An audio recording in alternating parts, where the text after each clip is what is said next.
So imagine being 25 years old, right?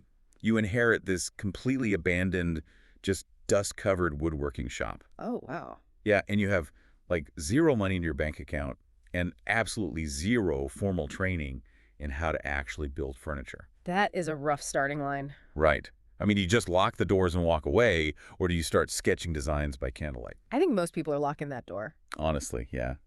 But today's deep dive takes us into an excerpt from Wiseence, and we're focusing on this really powerful little book called 13th Key of Success. It's a great piece of source material, really. It totally is. And the mission here for you listening today is to pull apart this very grounded narrative about a young carpenter named Aarav. He's from this quiet Indian village, and we're going to look at how his journey operates as well, basically a master blueprint for tackling any high-stakes ambition you might be pursuing right now. Mm-hmm. So, okay, let's unpack this.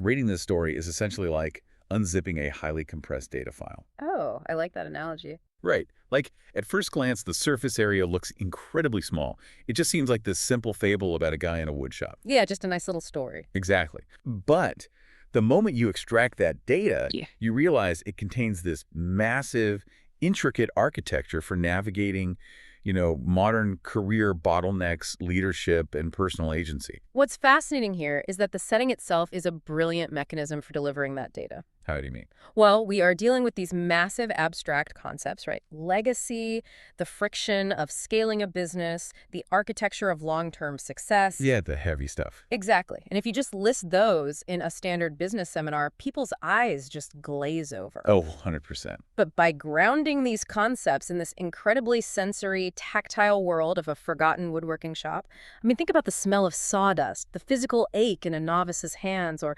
the dullness of an unsharpened chisel. It makes it real. Yes. The source material forces you to literally feel the friction of growth. It makes the theoretical mechanics of success just completely tangible. I want to look right at that starting line, actually, because this isn't your typical, started from a blank slate in a garage kind of story. No, it's not. Aarav inherits his late grandfather's tools and a shop that the entire village has basically just written off as a lost cause. Yeah. He is inheriting an unfinished dream. Which fundamentally changes the psychology of the starting line, Right, because of the expectations. Exactly. When you start from absolute zero, there are no expectations. But inheriting a foundation, and for you listening, whether that means stepping into a management role at a struggling company, or taking over a family business, or even just resurrecting a personal goal you abandoned 5 years ago. Yeah, that comes with immense psychological weight. It does. You aren't just building, you are answering to the ghosts of past success or, past failures.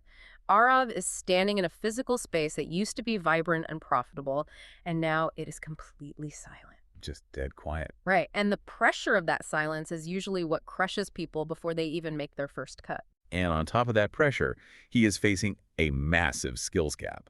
I mean, he has the physical space, but no official qualifications to actually run it. None at all. The narrative just drops us right into his routine, and it's super intense. He is spending his nights sketching furniture by candlelight, poring over his grandfather's dog-eared woodworking books, and then pulling up modern online tutorials on top of that, working the wood until his hands literally ache. But I actually have to push back on this a little bit. Oh, okay, push back. Well, there's this romantic idea of isolated self-education, right?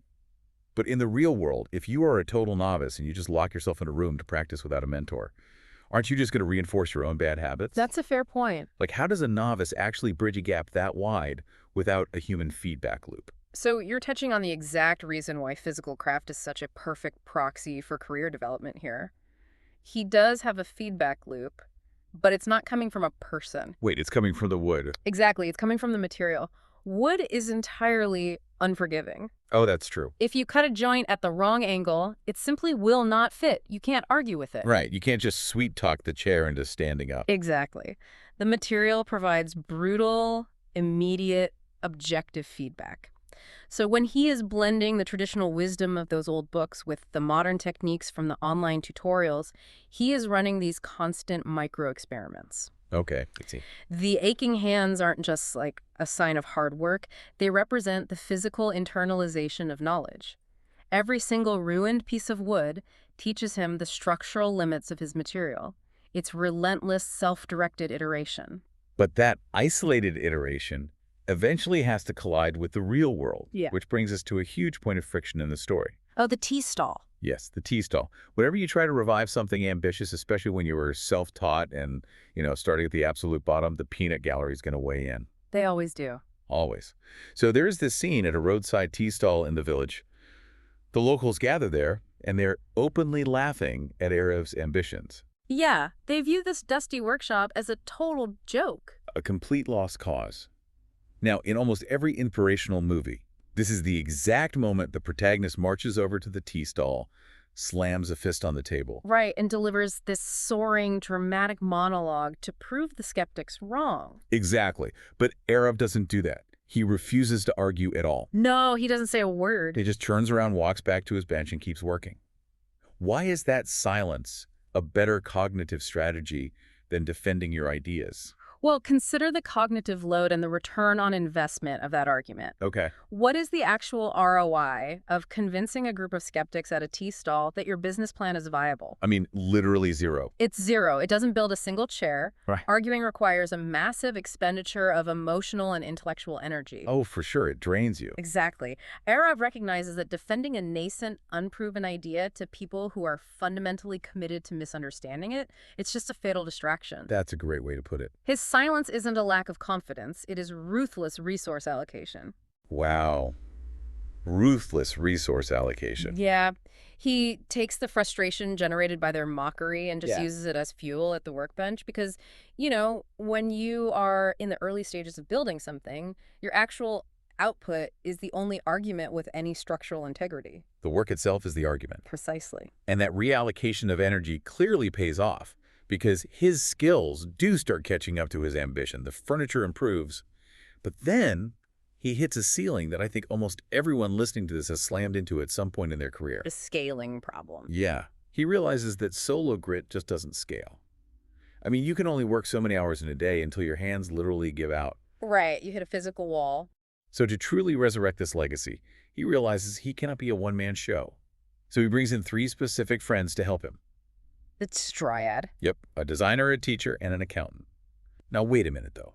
If his entire goal is to preserve his grandfather's pure traditional artisan legacy, doesn't bringing in an accountant and a modern designer risk, like diluting the soul of the shop? You'd think so, but... Like, why not just hire 3 more carpenters? Because hiring 3 more carpenters just gives you a slightly larger bottleneck. Oh, true. Aarav is transitioning from being a technician to being an architect of a business. And to do that, you have to cover your blind spots. Okay, let's break that down. Let's look at the mechanics of this specific triad. The designer brings relevance. Because traditional doesn't always sell. Exactly. Traditional craftsmanship is beautiful, but if it doesn't solve a modern aesthetic problem, well, it belongs in a museum, not a market. Right. The designer bridges that gap. Then the accountant brings reality. Which is always the harsh part. It is. You can have all the passion in the world, but if your margins are upside down, you don't have a business. You have a very expensive hobby. Ouch, yeah. The accountant provides the structural reality required to actually survive. And what about the teacher? Because that's the role that really stood out to me. Like, why on earth do you need an educator in a wood shop? Because of how knowledge scales. When you are a self-taught master, your knowledge is tacit. It's instinctual. You know how much pressure to apply to the chisel because your hands just know it. Right, it's muscle memory. Exactly. But you cannot build a large team on instinct. The teacher's role is to take Aarav's internalized tacit knowledge and standardize it into a system that can be communicated to new apprentices. Oh, that makes so much sense. It forces the founder to actually explain the why behind their methods. By bringing in this triad, Aarav completely changes the organism of the shop. He moves it from a solitary struggle into a really resilient collaborative ecosystem. Okay, here's where it gets really interesting. That ecosystem starts producing incredible work. But as they gain all this momentum, the narrative introduces a totally different kind of threat. Yes. It's no longer the threat of failure, it's the threat of opportunity. A supplier approaches Aarav and offers him cheap, low-quality wood that looks decent on the outside, but promises massive, immediate profit margins. A classic shortcut. Exactly. And think about this in the context of your own work, if you're listening. This is the exact equivalent of taking on technical debt in software development. Oh, that is a perfect analogy. Right. You use a sloppy piece of code to ship a product 3 months early, you pocket a massive bonus, and on the surface, the user doesn't even notice. But underneath, the system is just a ticking time bomb. The technical debt analogy is spot on here. The cheap wood temptation preys on the pressure of immediate cash flow.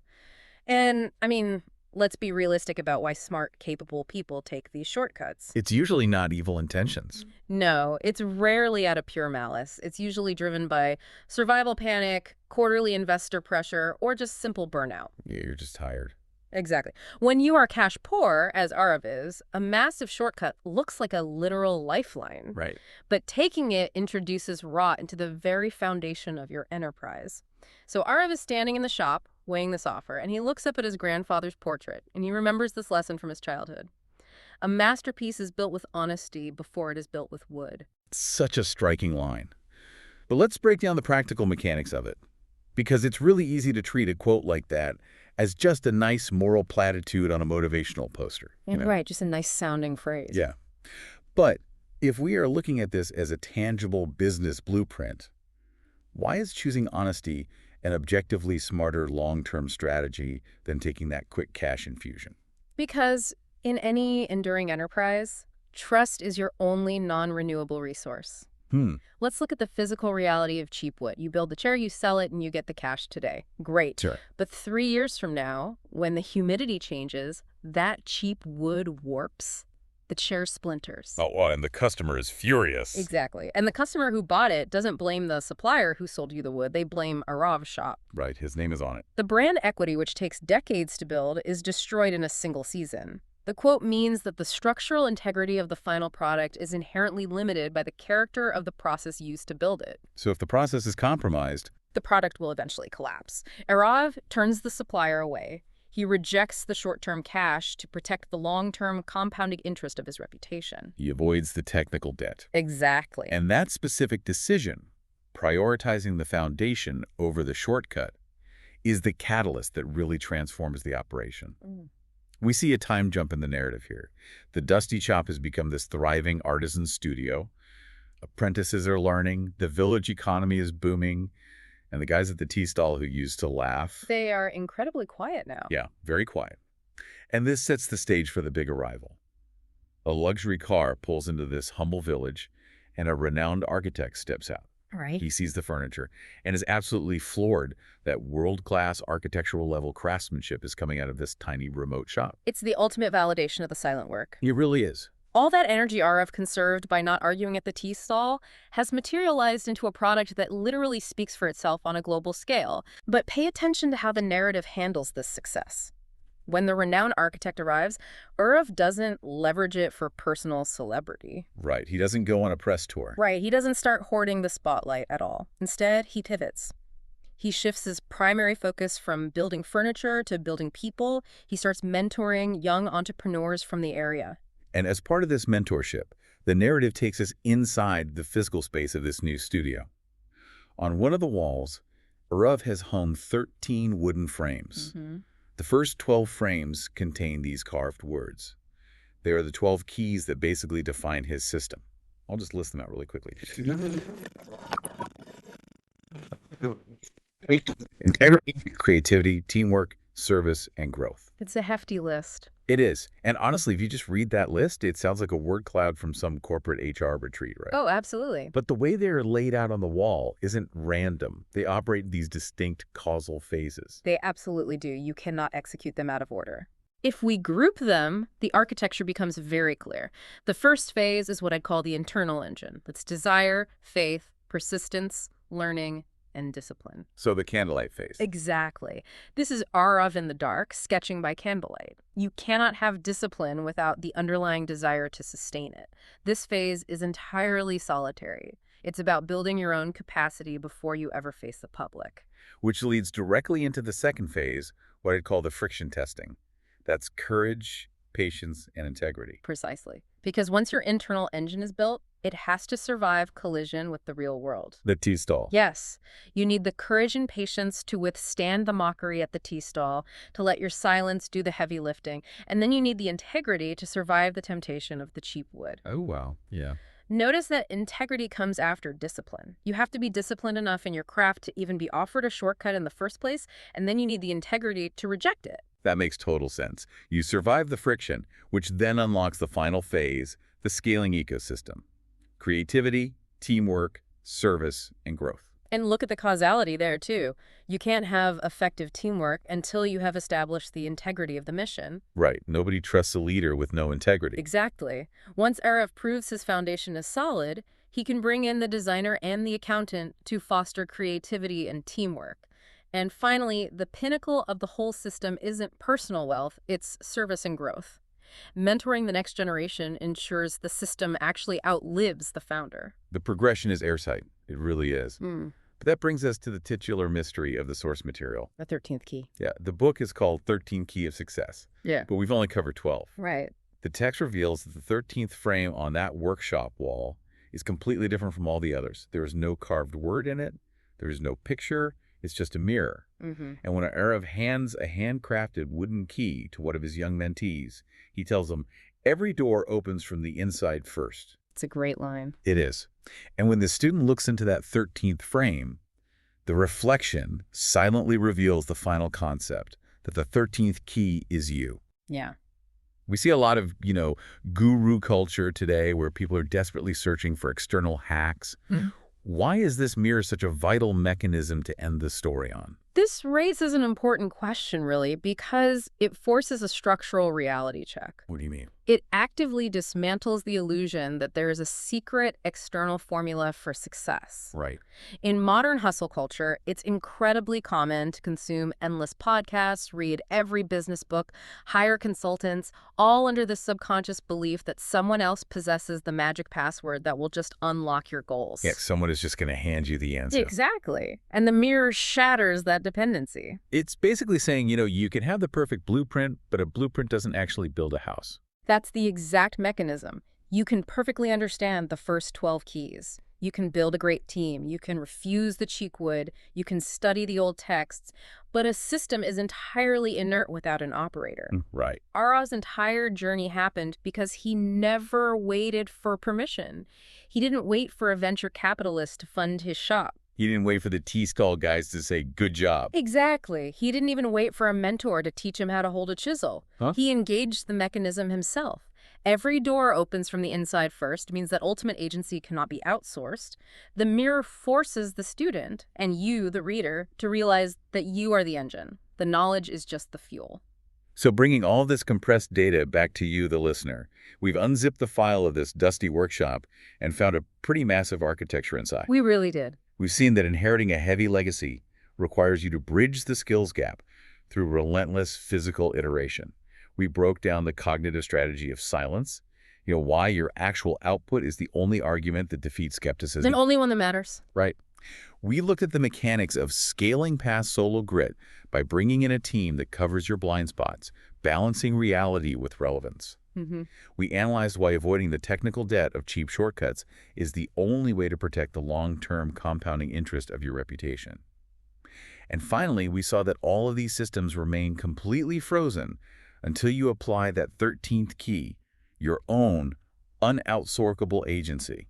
If you enjoyed this summary, don't forget to like, subscribe, and hit the notification bell for more book summaries, self-improvement content, productivity tips, and personal development lessons.